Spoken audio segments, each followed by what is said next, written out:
Alright, we're back. Okay, here's the new bushing, or new shaft, didn't go in there. That one either. Now this has that lip right there. Now if I do something to try to cut that, I don't think I'm going to make it any better, I'm just going to make it worse. I'm going to leave it. So these bushing areas are on the edge of the shoulder right here. So worst case, it holds the shaft a little bit too far down, which I don't think is going to hurt me too bad yet. It might. If I can't get the throttle disc in there, I'll have to come back and cut this. But right now I don't want to do anything about that. I'm not trying to cut that out. If you use a file, you're not going to get the inside edge. If you use a little bit of a grinder to go in there, die grinder, you can go in there and do it that way, which you got to be really careful not to cut the body, which you're really going to be running a risk of doing. So I'd rather not do it if I don't have to. So the other thing is chuck it up in the milling machine, hold this way and hit it with a spot face with an end mill, which give you a really accurate job, but it'd take me 20 minutes to set it up, so I don't want to do it. Okay, here's the old shaft here. We're going to try both of these and see which one we're going to use. I'm going to go ahead and measure the old one here and see what size it is. So it's 1/4 inch over here, 1/4 inch plus 1/4, and over here we're down 1 thou, and we're down 1 thou and a half right there. So you got a little bit of wear on that one, obviously. Thou, we're already 1 thou down right there. Ooh, down here we're down 4 thou right there. We're down 4 thou. Okay. Yeah, it's out around. It's 1 thou there and it's 4 down that way. See, it goes from the dial. And give me no reading. See how much I'm moving my thumb. Okay, so this is worn out. Let's go see if mine's any better. It's just under 1/4 all the way around. Yeah. So it's about 1/3 of 1 thou under, 1/4 of 1 thou to 1/3 under. Okay, so we're putting a new shaft in it. This one didn't look bad until you measure it. It's really bad down here in the bottom. So, all right, this is a precision valve guide reamer. So they're tapered right down here, so they go in a tight hole and they get bigger, and they actually cut kind of about in the middle, and right here is where they cut at. So it gets kind of a radius cut instead of a sharp blunt cut. So it leaves a better, more of a burnished finish, which is more of a smooth finish. So this one's 1/4 inch. So this should be what this is here. So we'll go ahead and run this through here. You can run these with a drill, or you can run them with a tapping handle. Either way works. And I thought I brought some oil with me. I guess I did.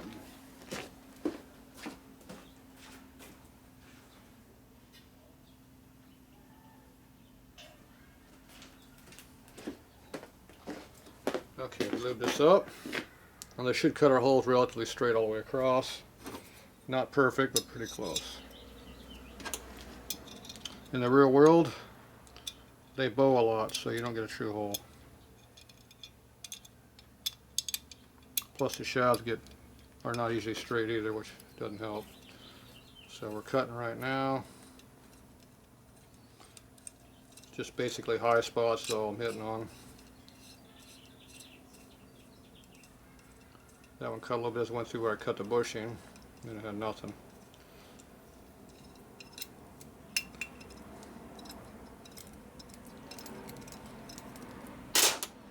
Not exactly a high drag cut there. Problem with the reamer is it leaves chatter marks, because as every flute hits, doesn't hit, it leaves a mark.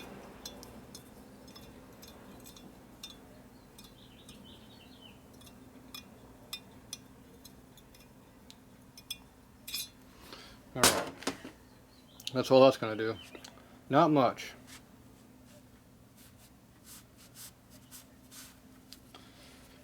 These only work so well. You think they'd be the perfect thing to use in the real world, not so much. You never know, sometimes it works. Usually not. First, going to take the old one. And see, it's already doesn't work. See, it's tight as hell. I'll take the new one, which is undersized. Same problem. Does not go in. Or it kind of goes in, but it's real tight. So the reamer didn't work. What a shocker. Okay, now we're going to move on to the next thing called honing machine. And that doesn't always work either. Nothing ever always works. Trying to hone tandem bushings that line up perfectly with thin shafts is very, very hard to do. And easily does not work. Alright, let's go over here. Yeah, who's that in the video? Let's go see if I can find me a bob guide hone. I think I know where they're at. Okay, first thing I gotta do is get some stuff out of the way. I'm not using this right now.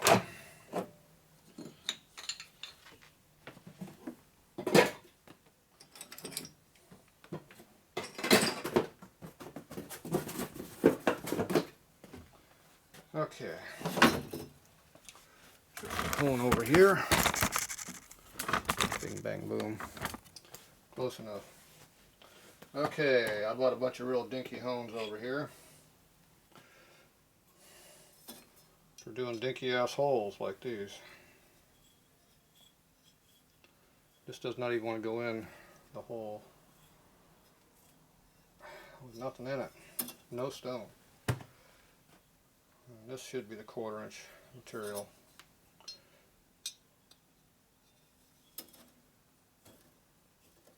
Yeah, it's not good when your mandrel won't even go in the hole.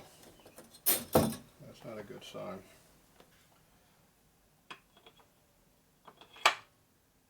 If we go down to this one.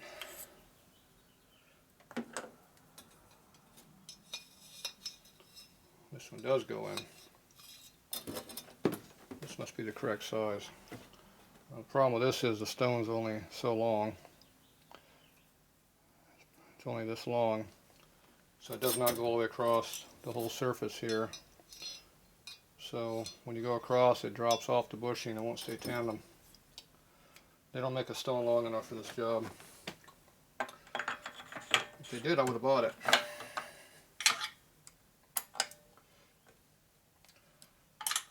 This is a long mandrel.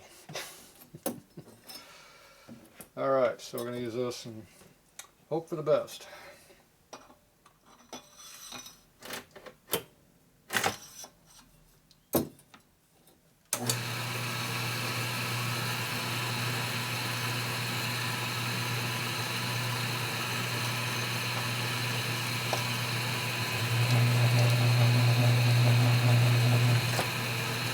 First thing I do, I go way in there, off the stone, so that the air can't be too much if I'm that far in there. And I hold it over here.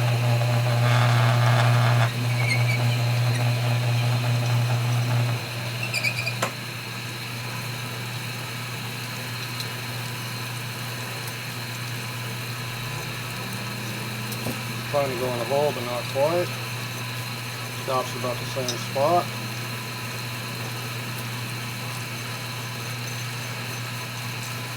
This here is a little, got some high spots in it too. What a shocker.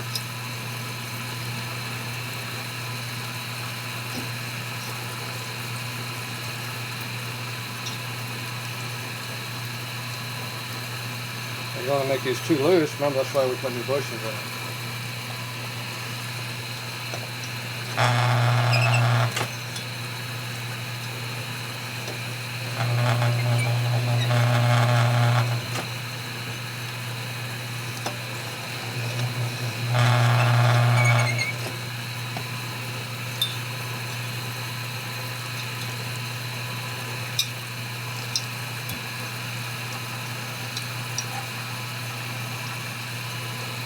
Right there, it works. Over here it's tight. Over here it works. There's our butterfly. And the area where the butterfly goes is working.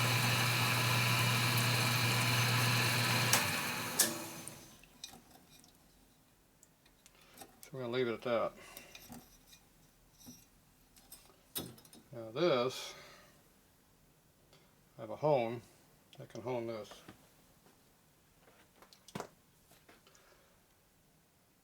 I think. And I get a 5/16 hone. So my external hone, I can hone things like this if need be, which would be uncommon to do that. Obviously there's some issue with that, that's why it hones, it won't turn all the way around right now. Okay, we'll leave that sitting there. Okay, we can go clean this stuff up. We'll do that. Okay, here's my external hone I use for valves. So I have 1/4 inch to 300 thou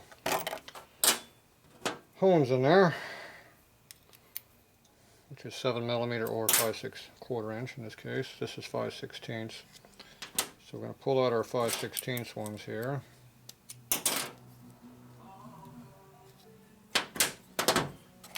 And we got our other ones in here.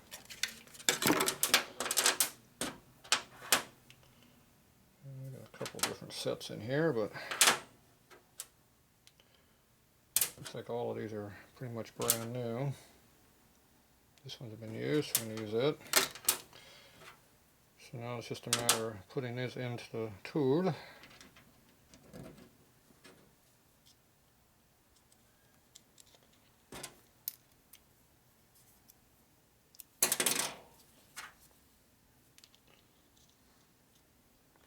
Helps to have these line up.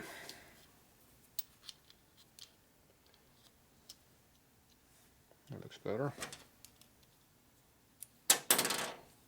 Now, take your shaft and stick in a hole. Goes in there. You adjust it till it's tight.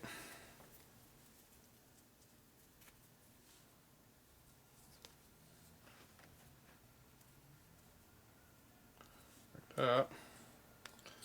And you can hone it.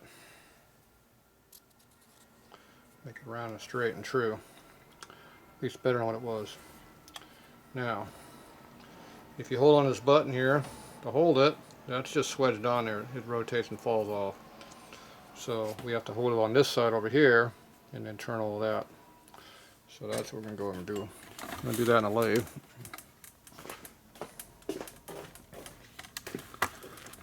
We're going to go ahead and hone this thing round, straight and true, somewhat. All these things we're doing is to make things better than what they are. Which right now is not very good. Now, the next problem is my lathe doesn't go down this small. So, that means we ain't using the lathe. That means we're going to go over here and use a drill press. Right over here. That's what that thing's for.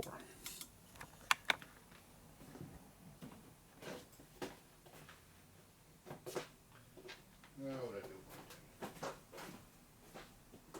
do? Where did I put my tool?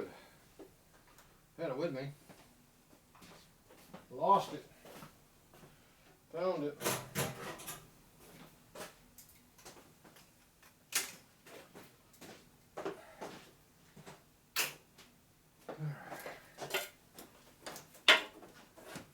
Okay, so we hold this in the drill press.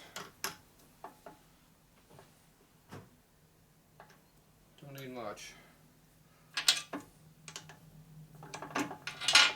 This thing in low gear, which is still pretty fast.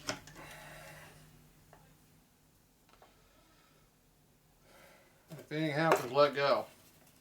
And if you're lucky, it won't destroy anything. It usually destroys everything.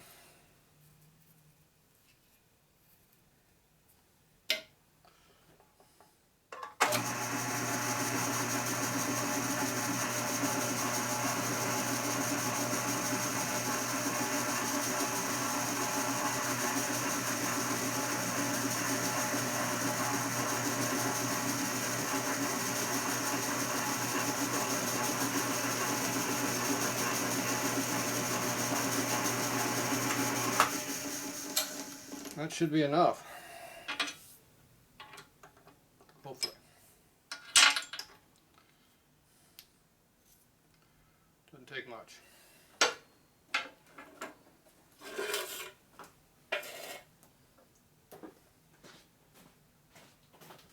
You need more? We'll give it some more. Okay, I'm gonna go clean this up, leave it back.